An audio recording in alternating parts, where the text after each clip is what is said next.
Welcome to another episode of the CPG Guys podcast. Our co-hosts, Sri Rajagopalan and Peter V.S. Bond, explore how brands and retailers engage with consumers online, in-store, and everywhere in between. And now, here are Sri and Peter. Hello, everyone, and welcome to another episode of the CPG Guys podcast. I'm your co-host, Peter V.S. Bond. I'm also the Vice President of Retail Strategy at Power Reviews, a product rating and review software company. And as always, I'm joined by my co-host. He's an e-commerce veteran of great companies like J&J, Revlon, and PepsiCo. He's also an accomplished entrepreneur. I know we won't get to the beginning of the interview without him telling us about his newest venture, ZenFuel. But in metaphorical terms, he's the Cointreau to my tequila, the Wally Cleaver to my Eddie Haskell, and the Phil Esposito to my Bobby Orr. Boy, are those some good throwback terms. Please join me in welcoming the man known as Sri. Sri, how are you today? Far too kind, Peter. Thank you as always, and a pleasure doing the show with you week over week. When I'm not doing this, I've also helped launch ZenFuel, a 100% natural supplements brand to help aid your sleep, energy, better movement, stress and anxiety relief, and male wellness. Do check it out at www.zenfuel.com or simply search ZenFuel on Amazon, and that is ZenFuel, ZenFuel, where your happiness is our ambition. And today, this is not a paid advertisement, but I've been using ZenFuel ZenSono for the last 4 weeks, and my sleep has never been better, honestly, Sri. So yeah, go. I was a little skeptical, but you've delivered, so I really can't complain. We're excited. Before we get to our interview, look at that. Today, Peter and I are so happy to have you, our special guest. I'll wait for Peter to do the intro. We can't stop talking over each other. I know, this is what we do. Before we get to the interview, let me remind our audience that you can find all of the content we create at the CPG Guys, be it our audio podcast on any one of your favorite platforms. We have a YouTube channel that includes playlists from our Profit series, our Retail series, our Women Leadership series. There's just a whole lot there. It's all free. Just go to cpgguys.com. You can find it all. And we want to also promote some other great podcasts that you should definitely add to your playlist. Today, we want to talk about Brave Commerce. It's actually hosted by Profitero's president, Sarah Hofstetter, and Micmac CEO, Rachel Tipograph. And they discuss relevant e-commerce topics of today with a whole host of industry luminaries. It's Brave Commerce. You can find it on pretty much any podcast platform. Give it a listen. We like it. We think you will too. So I mentioned Profitero. Well, guess what? Our guest today is the Senior Vice President of Marketing from Profitero. They are a SaaS solutions company that helps brands manage the 4 Ps on over 8,000 retail sites across 50 countries. Now, Sri, I don't know if you know this, but the very last question, we're going to ask our guest to either name all 50 countries or all 8,000 retail sites in reverse alphabetical order. But we're not going to be that mean. We're not going to be that mean. 50 countries, he's going to get lucky and get them. But 8,000, let's go for that one. I think so. But we are going to ask him in a second about his business. But like me, he has a deep background in both market research, having worked at Nielsen, and a tremendous amount of loyalty experience at Afanova and getting loyalty up at Staples. I know it's going to be a really lively conversation. I'm excited about it. So why don't we welcome to the CPG Guys podcast, Mike Black. Mike, how you doing today? Doing great. I gotta say, it was been a pretty exciting week for me, quite honestly. I think it's been a fascinating week from an e-commerce perspective. Both from retailer earnings, but I think the announcement of Amazon Pharmacy. So these are the kinds of things that break up the monotony of speculating about Black Friday, which has been pretty much the last couple of weeks. It's good to have some exciting news in between then. Yeah, absolutely. I would add to that the fact that Fresh Direct being acquired by Ahold, another big piece of news that's right on the heels of the Amazon announcement. There's a whole lot of stuff going on right now. And then last week we had BevMo being acquired by GoPuff. Wow, there's so much going on in the industry. So thank you for that. Peter, we just missed one though. What did we miss? The official Monday launch on Amazon of ZenFuel. I'm going to edit that out of the actual in post-production. Sorry, Sri. Just kidding. We've got a lot to discuss, but before we get into that, Mike, why don't you give us a little bit of background about what Profitero does and what your role is in the organization? Yeah, absolutely. So Profitero's tech platform basically helps brands benchmark their competitive performance on retailer websites and provides insights to help them grow faster. So you might be thinking, well, what does that mean? Well, the best way that I compare it is, you guys well know as the CPG guys, it's pretty common practice in retail to walk the store and really check out the shelf. Looking at where is your product placed, you have, what's the pricing like, making sure that you got the right products on the shelf. And that's effectively what our technology does. It's the digital equivalent of that. And so what we're doing is we're an e-commerce manager is able to log into our platform and understand, where are they showing up on retailer websites? Are they in stock? Where are they ranking in search results? What is the quality of their content? What kind of reviews are they getting? Any lever that can influence the decision to buy, we're monitoring that for brands, and we're serving up alerts to basically tell them when there's an opportunity. And that opportunity could be, hey, you're out of stock, and you can reach out to your vendor manager and get that fulfilled. Or the opportunity could be like competitors bidding on your keyword and has knocked you off page one, which we know is like basically a death blow for brands these days. So all of that we're providing in an actionable platform. And then on top of that, the other thing we're doing is we're estimating market share for brands on Amazon. So, everybody in CPG world is familiar with Nielsen and IRI and the ability to get that item level market share and that competitive sales. We're filling that gap on Amazon using algorithms to estimate that. So when you put those two things together, being able to look at the full funnel and then being able to actually line that up with granular sales data, it basically is providing this sort of action of telling you, like, what can you be moving to get those sales every day? And that's really what we're about. Mike, what I want to call out even before we go into this Q&A kind of mode is, I spent years in e-com leadership struggling with market share. It was a question I'd get asked all the time. I was fortunate in the sense I was on the earlier side of e-com, but market share is par for the course today. I know Profitero is not the only company that does that, but I want to make sure our audience heard that very carefully. If you're looking for market share on Amazon, which every brand is looking for in the last, since the pandemic started, it's one of the single most important metrics that exists in CPG land. Profitero's got it for you. Yeah, and I think the other part of it is it's really like also just being able to look at the category growth trends, which is the other area. And what I see more and more is this need to make, place bets and size the prize and understand what does next year look like from a forecasting perspective, and having that data to come into your conversation with the CEO and say, hey, we need to increase our budget. Here's a competitor that's moving up the ranks. That's what we're arming more and more, is having that conversation that you would not be used to doing with Nielsen data and bringing that together. In terms of my role at Profitero, I think my job is like your jobs, champion the need for e-commerce discipline. And I think particularly analytics. I think coming from Nielsen, I'm very passionate about analytics. I saw the opportunity in e-commerce to apply similar thinking. And I truly believe that data-driven decision-making is the best decision-making, particularly when you can do it in an agile basis. You can do it in rapid fire. And that's really what I feel like my job is for the industry, is to help champion that.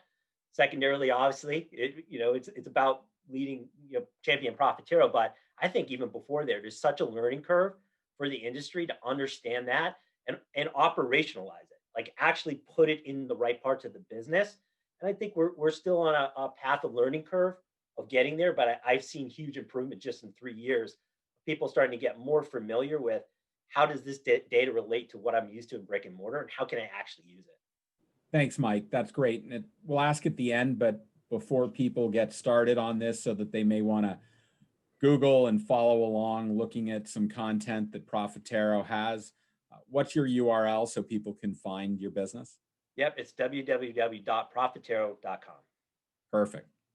Let's get into the questions.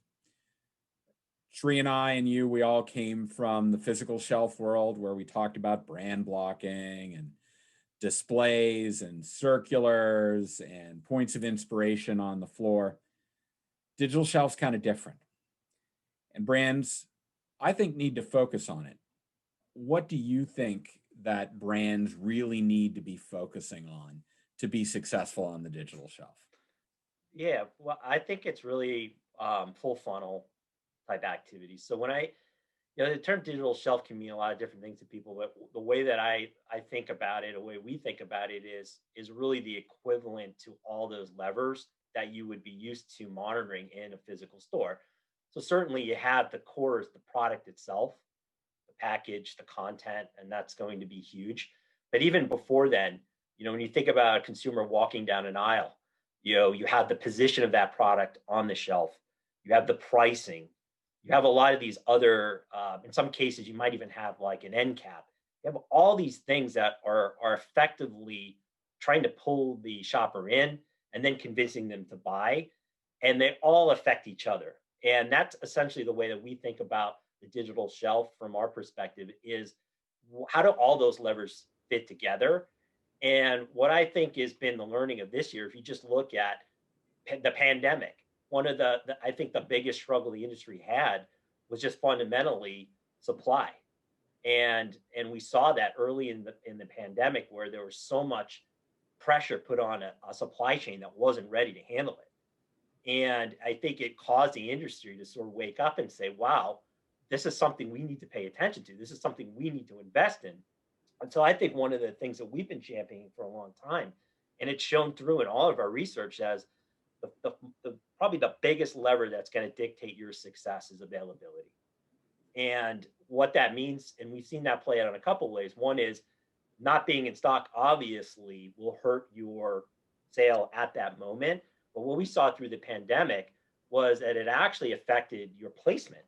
And we saw in some cases that it would take a substantial amount of time to actually catch up. If your product was out of stock, it could actually take you 6 to 7 days to recover that position on the shelf in search results. So now you have availability affecting placement and findability. And then on top of that, we also saw it affecting loyalty and switching. And so we actually looked at some of the key categories that were hit hardest out of stock. We saw clear switching to other brands, and that switching and that loyalty didn't come back right away. And so now you wake up and you say, wow, it's more, digital shelf is more than just having the right content. We have to think also about the supply chain. And I think that's one of the big areas of investment that we're starting to see in our clients is learning to operationalize that data and also using that data to start to go into the teams and the supply chain teams and kind of teaching them about that. And particularly, and maybe even coming out with alternative supply solutions as a result. So I feel like that's been one of the big areas of opportunity at number one. And number two has been search. I think the other thing we learned about the pandemic is it opened suddenly, it wasn't just about winning Amazon. We had all these shoppers now basically shopping anywhere they could find anything. And now I think about my pantry. When we stock up for food, we're probably shopping 5 or 6 different retailers to get what we need.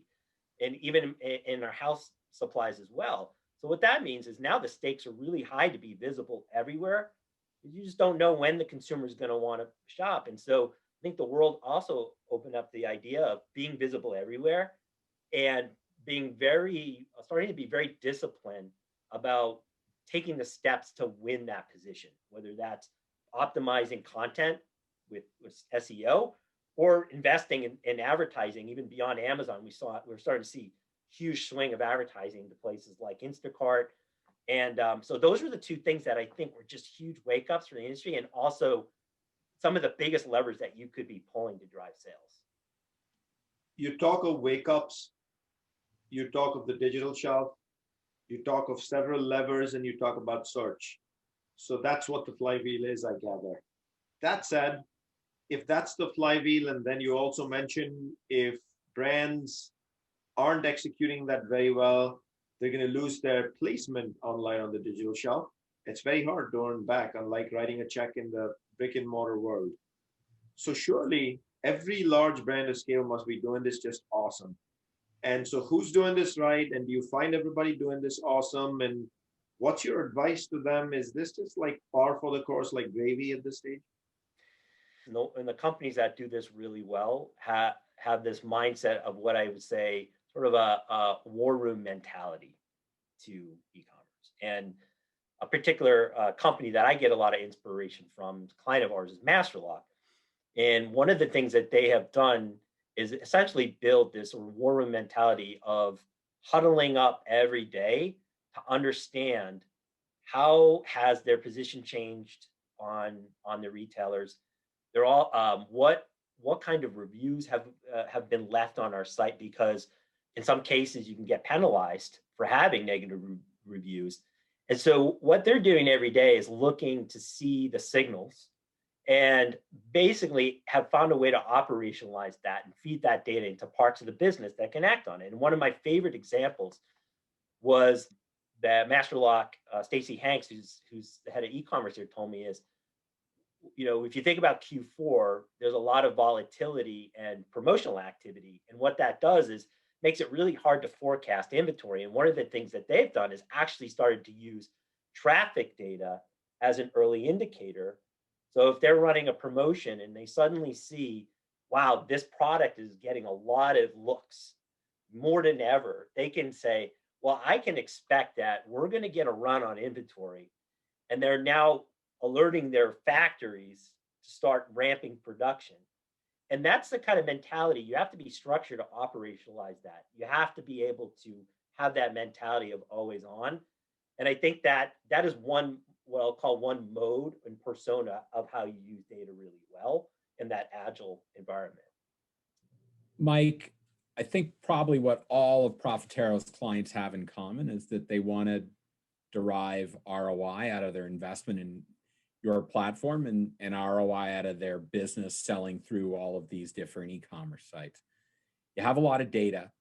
What do you think are probably the 2 or 3 biggest levers that can be pulled to drive ROI improvement for your brand clients? Yeah, so we know from client data that management of the digital shelf, it makes a difference. What we've seen is companies that adopt disciplined digital shelf management using data like ours are able to grow 70% faster than their competitors.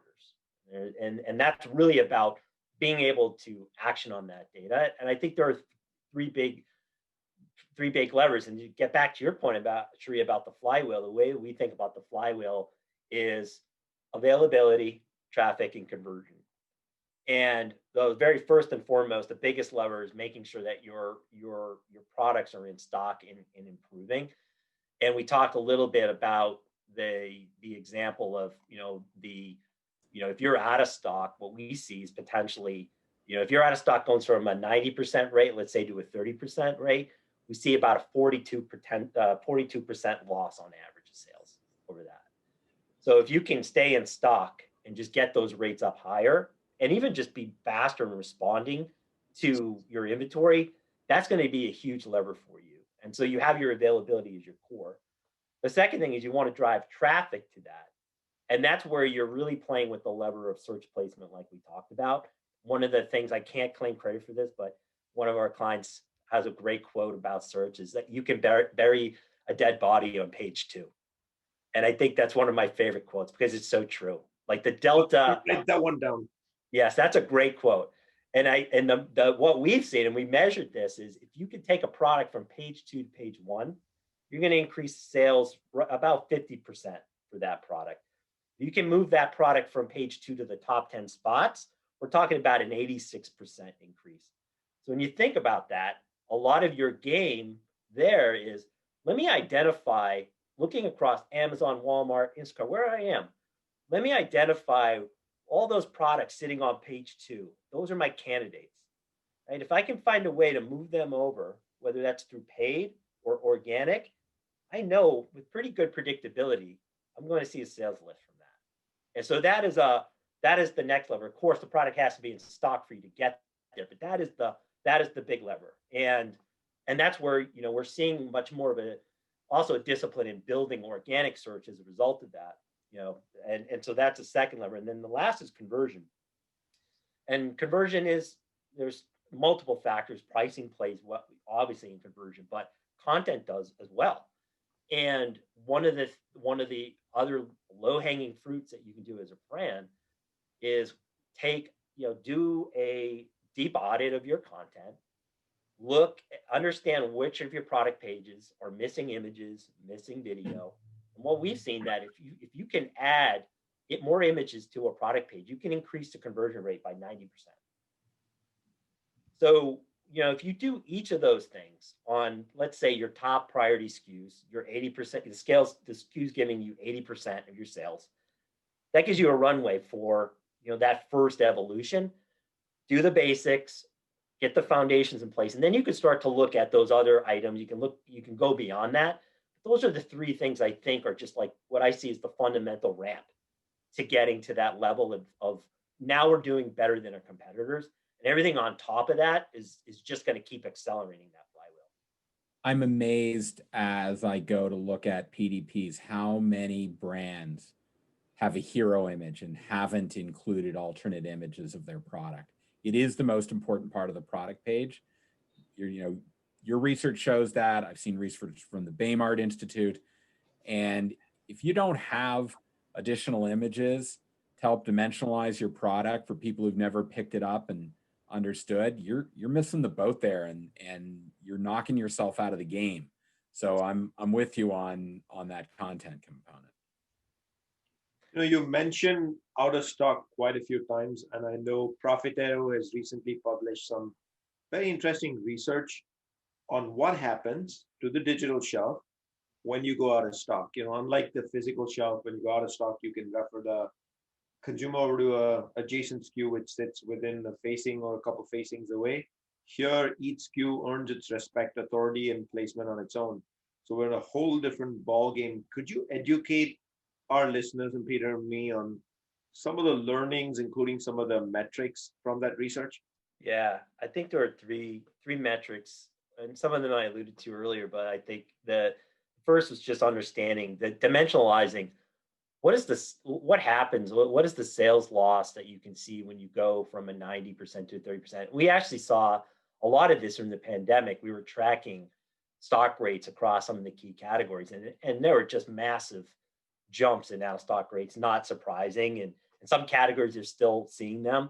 But just if you go from a 90% let's say 90% stock rate to a 30% stock rate, we saw a 42% loss in sales on Amazon. And so there's obviously a sales dimension to that. That is a whopping large number, 42%. Yes. And then we thought about it, well, how long does it take for me to get back to that? And what we found on average, it took about 3 to 4 days to get back to that sales volume after being out of stock for 1 day. And so you gotta take time to get back to that. And I think, to me, the more surprising thing was what that did to your search placement, because now you're talking not just about sales, but you're also talking about brand visibility and talking about the loyalty and the switching behavior, right? And what we saw is that if you were out of stock for 2 days, 2 or more days, it took about 6 to 7 days to get back up in search position on Amazon and Walmart. So those are some of the stakes. And why we publish that data is actually to give e-commerce people ammunition.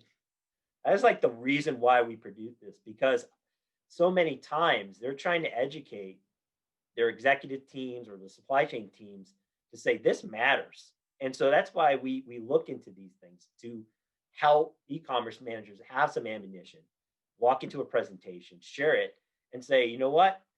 All of our jobs matter to e-commerce, and that, a lot of e-commerce teams are the lone champions, and they need to have everybody work as a team. And so we publish these things so that they can get that buy-in, and it becomes a team sport.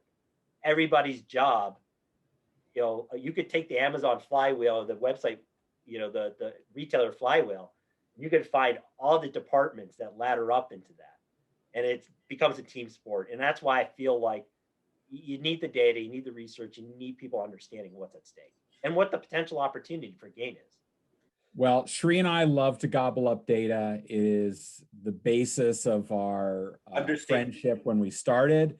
It has championed our relationship for 20 plus years. So kudos to you on that. So let's continue down the line of data and insights. I heard you mention a couple of times today, product ratings and reviews. Mm-hmm.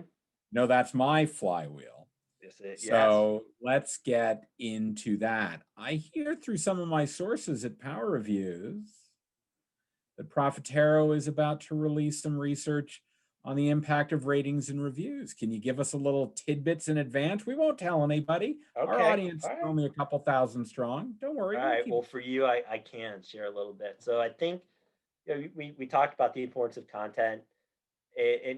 We have a framework that we use, and our president Sarah came up with it. She calls it the Diva Framework, and the Diva Framework is similar to the flywheel, where it's really about being discoverable, it's about being informative, it's about being valued, and then agile. And that's supposed to represent how you can be successful in e-commerce. So, when you think about informative and value, that really a lot of that comes from ratings and reviews. Reviews can be very informative as a buyer, as you well know, and it also speaks to value and confidence. And so that's why it's such an important lever in this mix of all these things that affect the flywheels. Mike, could you do our audience a favor and just repeat those four again? So we've got Diva, which is DIVA. If you could just repeat each one. Yeah. Discoverable, search, availability, being present, informative, convincing the shopper to buy, the content, the reviews. Valued is also I think an overly part is really innovation. At the end of the day, you can optimize all these levers, but you still have to have a really good product. And then agile is really about how you as an organization, all that's about what you're offering on the shelf. Agile is about your ability to action and be an agile organization, agile data. And that's our framework for success on that. So reviews, so on that, so what we looked at is we had done a study a few years ago where we were looking at just the sales impact of adding reviews, and it confirmed a little bit of what we saw before. Going from 0 reviews to say to any review at all, it's going to increase your sales about 204%. So the lesson there is you got to look at your products that have no reviews, limited reviews, got to get them up. I think what we did differently this time is we also looked at velocity, review velocity. And what we mean by that is just how quickly you're adding new reviews. And what we saw this time around is that increasing new reviews. So if your rate of adding new reviews a month is 1 to 5%, let's say you're growing your reviews by 1 to 5%, if you can grow that to 5 to 10% a month, you can grow your sales by 46%. So increasing the freshness, the velocity of new reviews is really a lever that you want to play. Not just, you want to tackle the low-hanging fruit, no products without reviews, but as just a building perspective, you want to keep that velocity, that freshness matters. And the other thing we saw is it increases search rank, improves search rank. So on average, if you can increase your rate of adding reviews from 1 to 5% to 5 to 10%, we're seeing a 23% increase in your search rank on Amazon and a 30% increase on Walmart. So just like the other levers, you're able to increase your sales, but you're getting that search rank up as well, and you're making your brand more visible as a result of the algorithms. Let all brands be forewarned. It's not just about getting a lot of content. It's about continually increasing the content that you have. Freshness, recency is important, particularly among younger shoppers. Gen Z, our data shows, they tend to discount reviews that are older than 60 days. So if you've got a plan to ensure that you've got content coming in on a regular basis, that's going to benefit you in terms of your performance. You're absolutely right around search. Increasingly, there are a lot of retail sites that deliver search results based on an algorithm, obviously, of the words that you use. They also have placement for advertising, but sales rate, average star rating and review count increasingly play a role in search results on listing pages. So making sure that you have all of those covered are going to improve your business. So thank you for that, Mike. I really appreciate it. So Mike, I'm going to jump to a different definition of value, and this time it has to do with pricing. The word race to the bottom is familiar with e-commerce and goes hand in hand. And you guys have recently had the guts to publish a study on retail pricing. Share more, please. Yeah, pricing is it's a tough topic because race to the bottom is a dynamic I think everybody's trying to figure out how to control. What we've been doing for several years is we put out a study called Price Wars, where we try to capture what this dimension is, this dynamic is in the market, and it really is a price war. And what's interesting about this study that we do is we look at about 14 different retailers, online retailers in the U.S., and we compare their pricing, their everyday pricing on exactly the same products across 21 different consumer categories. And we study and we look at, all right, who is the leader? Who's following? What does that dynamic look like? And I think, not surprisingly, if you guys had to guess, who's the lowest price? I'll give you one guess. Who do you think is the lowest price? Sri, do you know? The Dollar Channel. Well, it's Amazon. You know, they're. How would I know?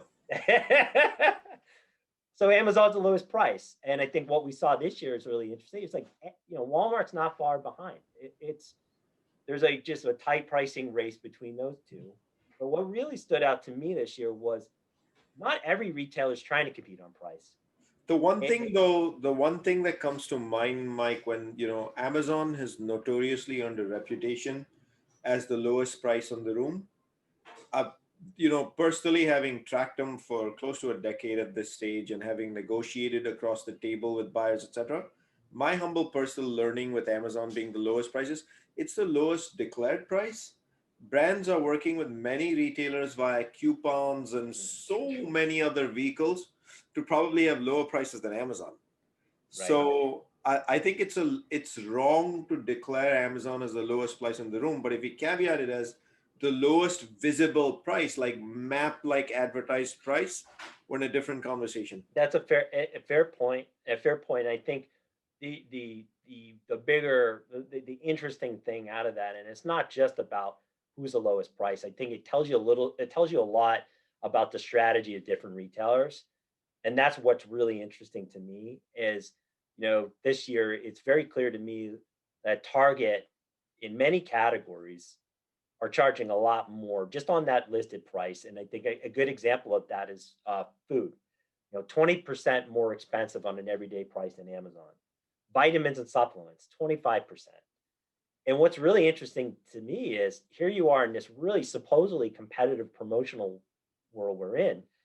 And you have the guts to charge that much and you're getting it. I mean, if you look at their sales, their traffic was up, their basket size was up. And now on top of that, they're getting a premium price. That says a lot about how you differentiate and why you build a brand, why you do the things that you do. And I think that's telling to me is that you don't all have to play this race to the bottom game. And some retailers can really, I think if you can command a premium on that, that means you're working on all cylinders and doing really well. And it tells you a little bit different about the difference in shoppers as well. So for me, I look at this study, it tells us about what the retailer strategies, what they're thinking of. And that's one example. The other interesting thing is, I think it was this week when we launched the study, it was almost the same day that Amazon came out with Amazon Pharmacy. And sure, that's a lot about prescription drugs. But the other thing about that is that's going right directly after convenience store business, CVS, Walgreens, that really enjoy a very healthy profit. And so what's interesting is, again, you could say on one hand, well, Amazon's really getting into that prescription business. But I also think they're really good at exploiting inefficiencies in the market when it comes to pricing and looking at businesses and saying, hey, these guys are getting a lot of margin. I'm going to come in there and take it. I think that's the other aspect is a lot of, some retailers, if you can differentiate, like Target, you're gonna be fine. But maybe there are still some other retailers out there that we're gonna have to find new ways to differentiate, and might lose a little bit of that cushion they've enjoyed for a long period of time. You guys get to work with a heck of a lot of brands. So you get to see brands that do a really good job of using data. I heard you talk about some earlier, and some that may not. What differentiates the ones that are really good with data and the ones that aren't? Yeah, I think if I would say there's two mentalities. I talked a little bit about the war room thinking. I think being able to look at data on a daily basis and be able to operationalize that. When the example I gave, which is from Masterlock, is one, but I think the other is, and it's a little cliche, but test and learn mentality. And I think what I've really seen work well is when you actually carve out time to say, we have a theory, we have a hypothesis that maybe if we start looking at traffic and conversion data, that we could actually target products that we're not normally targeting. And a good example of that is, you can look at a product that has an amazing conversion rate, and we see this all the time, but it's just not getting traffic. And you might not see that in the signals unless you really look for it. And we've had clients, and a good example of that is a client we work with in the UK, Mayborn. They make Tommy Tippy and a lot of the baby supplies. Yeah. They set up a test run. They had a hypothesis. It was basically like, we are the biggest owner of share in this category. I'm not sure our advertising spend on these products is going to continue to make us grow. So maybe we should change our strategy. And they had a hypothesis that was basically, well, maybe we can use some data to see if there's some under leveraged part of our portfolio that just isn't getting it. And they had that hypothesis. They used traffic and conversion data to look, and they found some products that, sure enough, really great conversion rates, just not getting that visibility. And they were able to make some bets and change, allocation to those products, and they're able to get great share growth. And so they sort of blew up this assumption, which is, let's go into 2021 and change our, let's decrease spend on these core products because we're not growing anymore. And now they've had to revisit their strategy. And that comes from just having a hypothesis, creating a test and learn environment, and having that data that's granular enough that you can look at those variations. And I think that's the opportunity, that test and learn mentality, that scientific approach. I see a lot of brands that when they operate that way, they're just able to crack the nut on something that no one else has thought of and then excel. So Mike, you are no e-commerce rookie. And in fact, you've been with Profitero 3 years. You've seen the whole CPG industry and retail twist and turn towards omni-channel retail from its days of brick and mortar. But in 2020, what's been the significant change you're observing in brands and retailers in this space? Yeah, I think it's, and I know I've heard you talk about it. I think it's actually a lot of internal stuff. It's organization. A lot of big change, I would say, is, I think the biggest change that I've seen is throughout the pandemic, people in the organization that had thought about e-commerce a little bit on the side woke up and said, wow, this is now central to my business, in my business unit. What does that mean? Who do I have to talk to? It's no longer the 15 special people sitting in the basement of the 18th floor. Right. And suddenly e-commerce people became the most popular people in the organization, right? And that was really good. In a way, some client of ours described it as a little bit of like, if you ever seen a kindergartner or first grader play soccer, right? They all gather on the ball, they all bunch up, and there was this moment where everyone in the organization is kind of like crowding up on this ball of e-commerce, which is all good.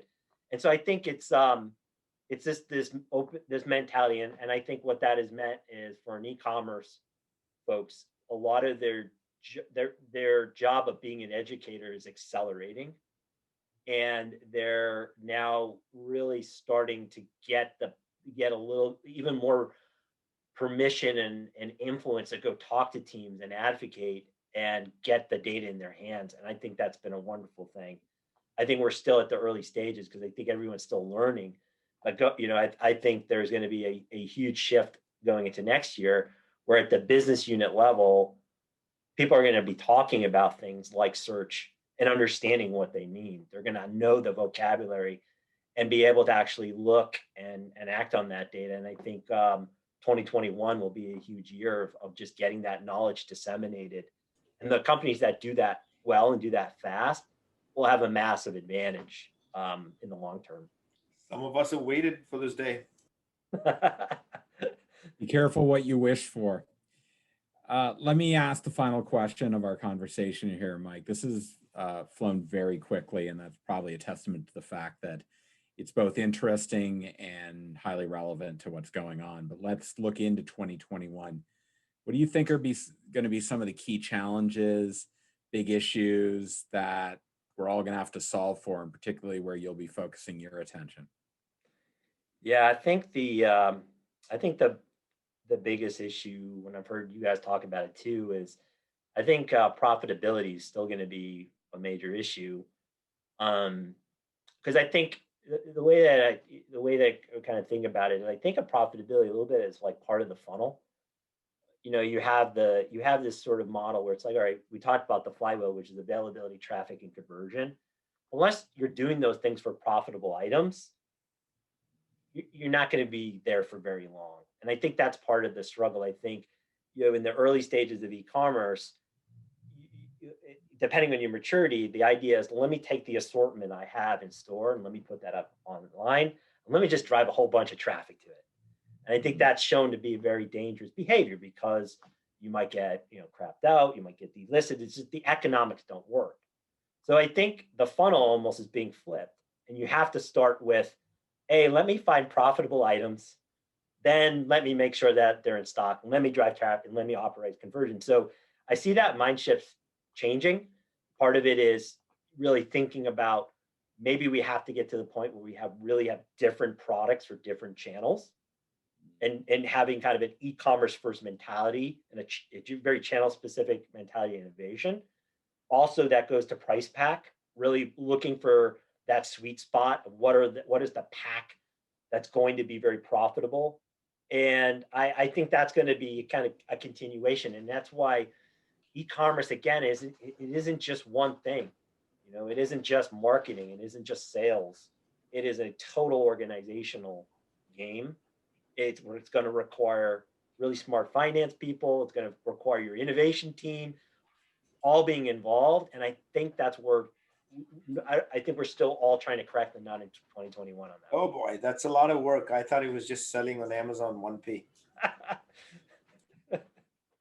Well, I know I've heard you guys talk about profitability. I think I have heard you, Sri, talk about that, I think, on multiple episodes. Yeah. So I know it's important when it could take 3 to 4 podcasts to break it down. I vaguely remember doing a series on profitability. Yeah, the issue is, largely a supply chain and an assortment that has been created for the purpose of brick and mortar has been force-fitted into e-com.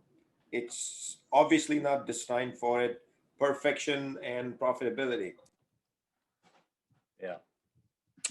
Let me remind our audience that all of our content can be found at cpgguys.com. One of the things we'd love you to do is go there, go to the third option down, click on our LinkedIn page link, and follow us on LinkedIn. That's where we publish a good deal of our content, not just what we're publishing, but other articles, other pieces of information that you'll find very useful. You can listen to our podcast from cpgguys.com.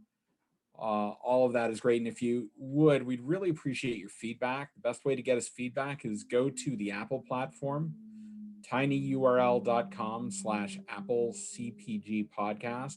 Scroll down to the section where you see the big stars, maybe click on the one all the way on the right, and then write a review, because we do read everything that's written, and it does help guide the direction of the people that we invite on, like Mike, and the topics that we discuss. So Mike, really appreciate you joining us today. I can't wait to get my hands on the rating and review research. I'd be picking your pockets right now if I were there. we're really grateful for you to come to talk to us about how the 4Ps come to life on the digital shelf and how Profitero provides solutions to help brands excel at that. Can you remind our listeners, if they want to learn more about Profitero, where they go? Yes, www.profitero.com.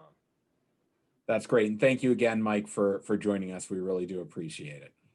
Mike, thank you very much for joining us today. And you're always welcome back on the show to discuss value, pricing, and profitability. Thank you. And as always, I'll thank my co-host, Sri. Sri, thank you for joining me. Love doing this. And this was right up our alley. A great conversation today. Thank you, Peter. To our audience, thank you for joining us. And we look forward to you joining us on the next episode of the CPG Guys podcast. Goodbye.